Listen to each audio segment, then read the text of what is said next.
last lecture we will discuss chapter number 11, which is related to if else statement, and we already completed our chapter. So in this lecture we will discuss the exercise 11c. First of all, question number 1 आप filling the blanks है. Question number 2 true false है, ये आप लोगों ने खुद ही से देखना है.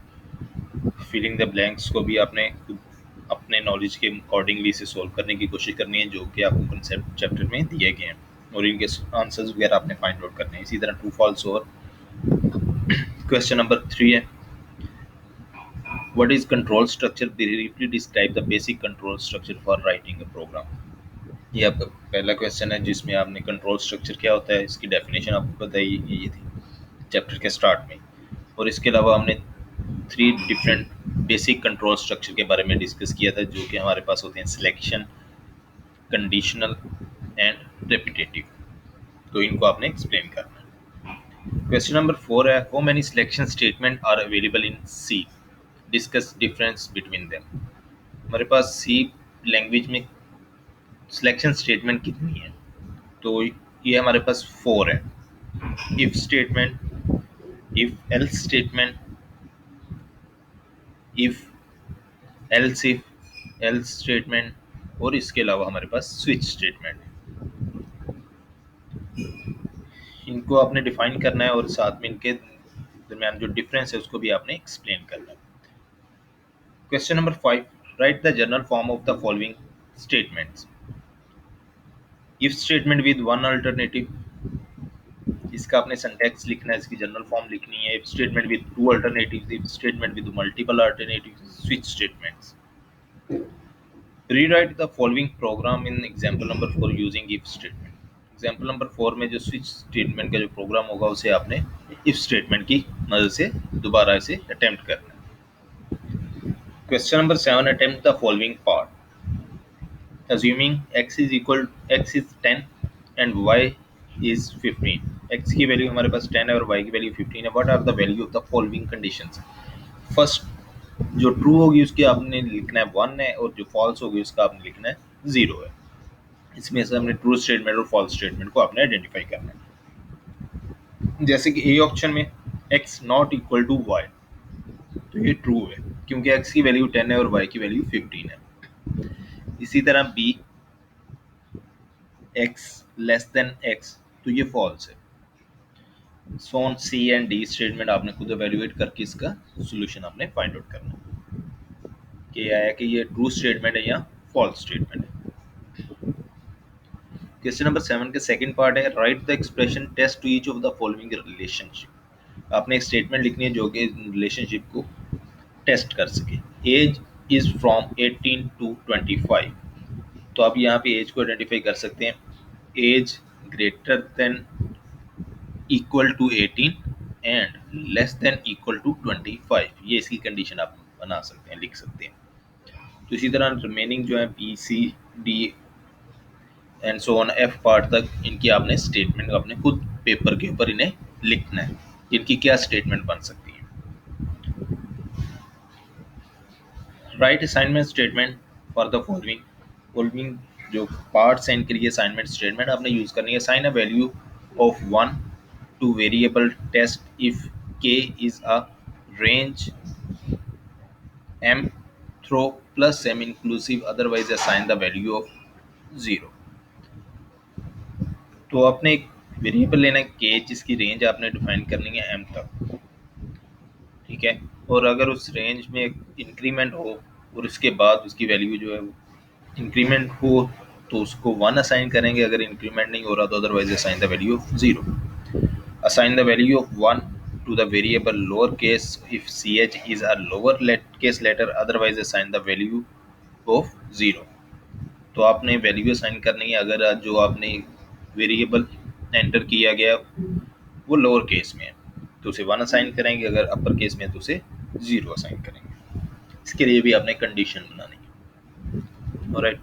Question number 8, write an interactive program that contains if statement that may be used to compute the area. यहाँ पे कंप्यूटर लिखा हुआ है, कंप्यूटर नहीं है, कंप्यूट है, इसको आपने करेक्ट कर लेना. The area of square, area का फॉर्मूला हमारे पास होता है स्केयर का area is equal to side square, और एरिया ऑफ ट्राइंगल फाइंड करना है जिसका फॉर्मूला हमारे पास होता है 1/2 multiply by base multiply by height. After prompting the user to type the first character of the figure, name S और T। तो यूजर से पहले हमने वैल्यू गेट करनी है, S या T गेट करेंगे। और अगर तो यूजर ने एंटर किया एस तो हम एरिया ऑफ स्केयर फाइंड करेंगे, उसे स्केयर के लिहाज से वैल्यू गेट करेंगे, यानी कि उसे साइड इनपुट गेट करेंगे। अगर यूजर ने एंटर किया टी तो area of triangle find out करेंगे। तो ट्राइंगल के लिहाज से हम उससे इनपुट वैल्यूज लेंगे, बेस और हाइट लेंगे और उसे कैलकुलेट करके उसको रिजल्ट स्क्रीन के ऊपर शो करेंगे। चलें इस प्रोग्राम को राइट करते हैं और देखते हैं कैसे। First of all new file get कर लेते हैं, स्टार्ट करते हैं अपना program. Hash include diu dot H, उसके बाद हैश इंक्लूड फोनियो, क्योंकि यहाँ पे हमने करेक्टर इनपुट भी गेट करनी है, इसके लिए हमें गेट सी एच जी का फंक्शन यूज करना पड़ेगा।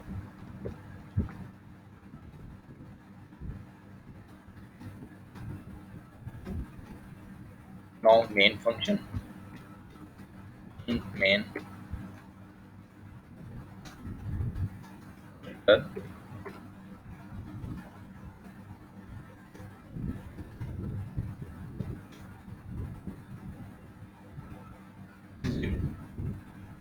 और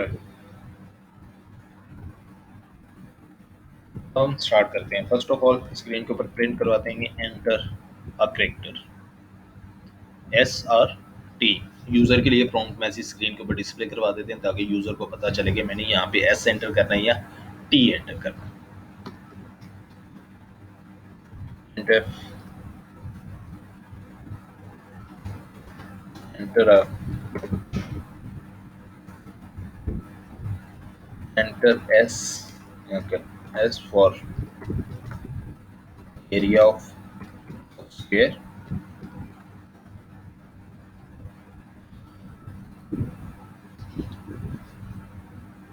and enter T for area of triangle। इसके बाद हम यहाँ पे फॉरवर्ड स्लैश एन यूज कर देते हैं ताकि न्यू लाइन पे हमारे स्टेट जो भी वैल्यू एंटर कर न्यू लाइन पे गेट। एक वेरिएबल डिक्लेयर कर लेते हैं सी एच टाइप का, जिसकी डाटा टाइप 4 है, उसका नाम दे दिया सी एच। ये जस्ट हमने डिक्लेयर किया। इसके बाद सी एच में हम एक वैल्यू गेट कर लेंगे जो कि हमारे पास होगी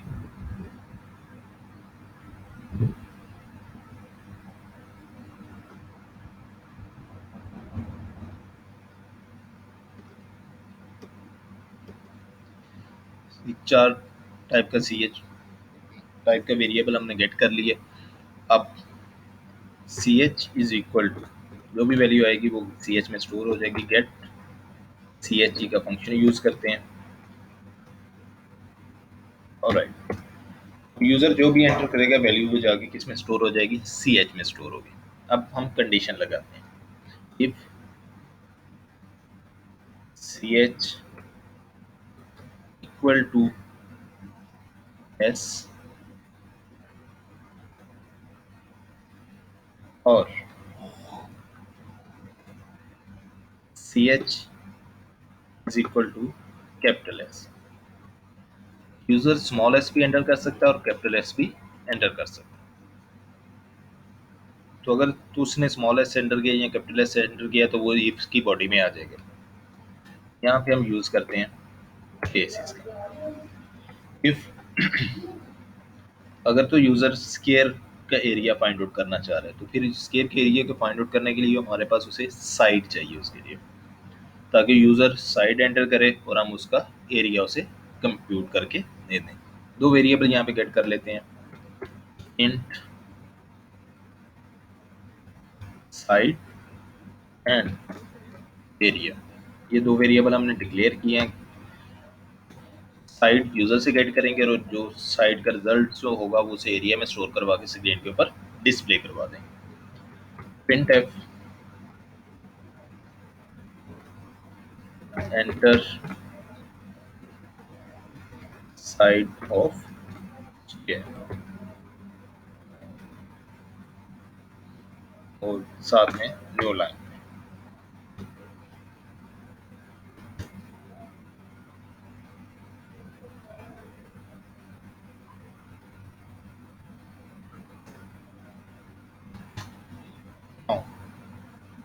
अब यूजर स्क्रीन के ऊपर मैसेज शो होगा एंटर साइड ऑफ स्क्वायर, तो अब वो वैल्यू किस में स्टोर करवानी है, साइड में। तो उसके लिए हम स्कैन एफ यूज करते हैं।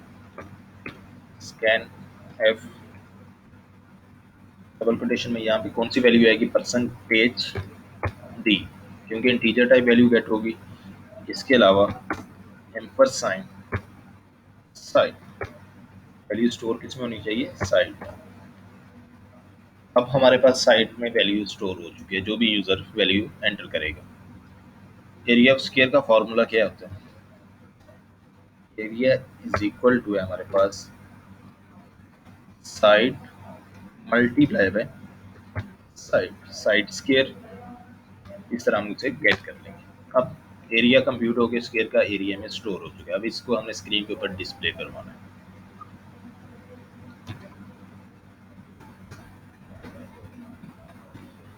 Print F area of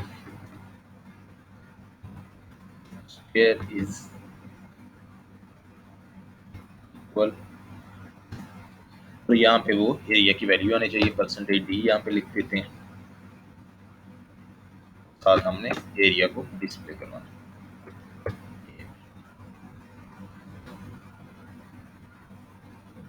right, हम यहाँ पे अपने प्रोग्राम को यहाँ तक टेस्ट करके देखते हैं कि हमारा प्रोग्राम यहाँ पे तक ठीक है या नहीं है। इसके लिए F11 फर्स्ट ऑफ ऑल इसे सेव करते हैं। एरिया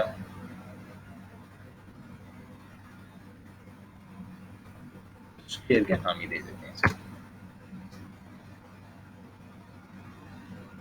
यहाँ पे हमारे पास एरर डिस्प्ले करवा रहा है, S was not declared in this scope।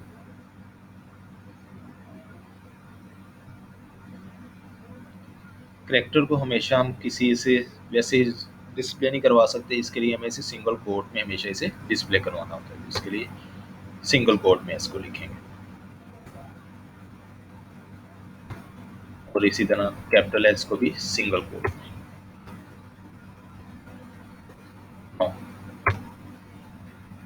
Again compiler and no error no warning है। यहाँ पे स्क्रीन के ऊपर लिखा हो रहा है enter S for area of square and enter T for area of triangle. अभी हमने जस्ट इसे स्क्वायर के लिए बनाया है, तो एस सेंटर करके देखते हैं। जैसे ही मैंने एस सेंटर किया तो वो कहाँ पे आ गया, enter side of the square. Let's suppose 5 enter करते हैं, तो एरिया हमारे पास क्या आ गया, एरिया ऑफ स्क्वायर इज 25। यहाँ तक हमारा प्रोग्राम बिल्कुल ठीक वर्क कर रहा है। In next lecture we will do the other part of this program to how to find the area of triangle. Allah Hafiz student.